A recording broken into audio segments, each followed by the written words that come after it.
AB পার্টির পক্ষ থেকে আমরা তিনটা কথা বলেছি। ঐক্যমত কমিশন আসলে কি অ্যাচিভ করতে চান সেটার একটা লিখিত ফ্রেমওয়ার্ক তৈরি করা দরকার। দ্বিতীয়ত বলেছি হচ্ছে মাননীয় যে আইন উপদেষ্টা আছেন ওনার দপ্তরে গত 10 মাসে কি কি সংস্কার করা হয়েছে সেটা উনি বলেছেন, একটা ফিরিস্তি দিয়েছেন। তখন আমরা বলেছি এটাকে রেফারেন্স করে যে একইভাবে গত 10 মাসে এই অন্তর্বর্তীকালীন সরকারের একটা আমলনামার খতিয়ান বাংলাদেশের জনগণের কাছে দেয়া দরকার।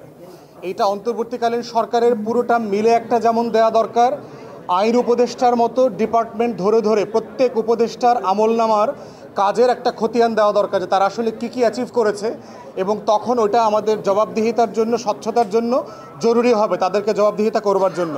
নির্বাচনের ডেডলাইন নিয়ে যেই তর্ক বিতর্ক ভিন্ন মতটা আছে, এটা আসলে দূরত্বটা খুব বেশি না।